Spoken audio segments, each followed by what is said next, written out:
ন্যায় বিচার, ভারসাম্য এমন এক শক্তি যার মাধ্যমে আত্মা, এক অদৃশ্য আলো, প্রবাহিত হয়। দেহসহ আত্মার সক্রিয় অস্তিত্ব, দেহহীন আত্মা নিষ্ক্রিয় অস্তিত্ব। অধ্যায় 3, ন্যায়বিচারের দশমিক। বর্ণনা। অধ্যায় 3, ন্যায়বিচারের দশমিক। শুরুর সময়ে সমস্ত আত্মা একই উৎস থেকে একই সময়ে সৃষ্টি হয়েছিল। কিন্তু তাদের যাত্রা একসাথে শুরু হয়নি, দেহ নিয়ে নয়, বরং অপেক্ষা দিয়ে। এটাই প্রথম কাজ, বা প্রথম পর্ব। একটি দেহহীন আত্মার প্রবাহ, একটি সময়ে এতটাই ঘটনাহীন যেন একটিমাত্র বিন্দু। তারপর আসে দ্বিতীয় জন্ম, আত্মা প্রবেশ করে দেয়। এই ধারায় শুরু হয় জীবন। ঘটে ঘটনা, উঠে বিকল্প, গড়ে সিদ্ধান্ত। এই হলো জীবন। এখানেই শুরু হয় বিচারের পথ। আমরা বাস করি দুই জন্ম ও দুই মৃত্যুর মাঝখানে। দুইটি কাচের মাঝখানে, দুইটি পর্বে। শরীর মরে যায়, আবার আত্মা একা চলতে থাকে। আর একটি দেহহীন পথ, যেখানে খুব কম কিছু ঘটে।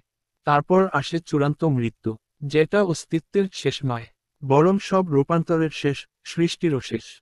আর এই মৃত্যুর ভেতর দিয়ে আসে পুনর্মিলন।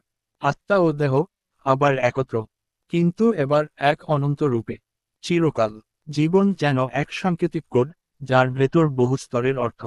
এটা কেবল সময়ের একটা সংখ্যা নয়, এটা এক অর্থের সংখ্যা।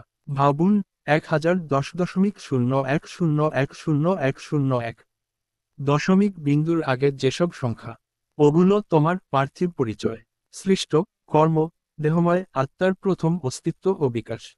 কিন্তু দশমিকের পরে যেসব সংখ্যা, সেগুলো তুমি, তোমার পছন্দ, তোমার কর্মের প্রতিচ্ছবি। প্রতিচ্ছবি, যা অনন্ত প্রতিধ্বনির মতো প্রতিফলিত হয় তোমার দেহধারী কর্মের চূড়ান্ত ভারসাম্যের দিকে। একটি পুনরাবৃত্ত দশমিক যত বাড়ে, তা ততই পূর্ণ সংখ্যার কাছে পৌঁছায়, ততই তা ন্যায়বিচারের নিকটবর্তী হয়। কিন্তু তা কখনোই পুরোপুরি পূর্ণ হয় না। যেমন আত্মাও কর্মের অনন্ত প্রতিধ্বনির মাধ্যমে তার মূল্যের বা মানের দিকে এগিয়ে যায়, কিন্তু কখনো পুরোপুরি সমমান হয় না। তাই এই পুনরাবৃত্তি চলতেই থাকে। সম্পূর্ণ ন্যায়বিচারের জন্য তোমার দশমিক, দশমিক বিন্দুটি এক ধরনের আয়না বা কাঁচ। এটি প্রতিফলিত করে এবং প্রতিসরণ করে তোমার কর্মের ফলাফলকে পরকালের দিকে। সেখানেই হয় হিসাব। এটি না থাকলে সমীকরণ অসম্পূর্ণ। এটি অস্বীকার করলে সত্য হারিয়ে যায়। ন্যায়বিচার দাবি করে হিসাব, প্রত্যেকটি সিদ্ধান্ত অনন্ত প্রতিধ্বনি।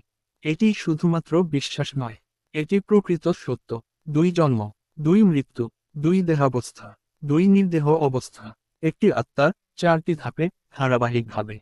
এই কাজগুলোই আয়না। জগৎ হলো পথ, পরকাল হলো প্রতিফলন। এটি কল্পনা নয়, এটি বিভ্রম নয়, এটি প্রয়োজন। একটি মাত্র আত্মা ন্যায়বিচারের সংখ্যারেখা পেরিয়ে যাচ্ছে অনন্তকালের দিকে। তুমি অনন্য আলো, তুমি। এটাই ছিল অধ্যায় 3, জীবন, মৃত্যু এবং চূড়ান্ত ন্যায়বিচারের পর্যায়ে।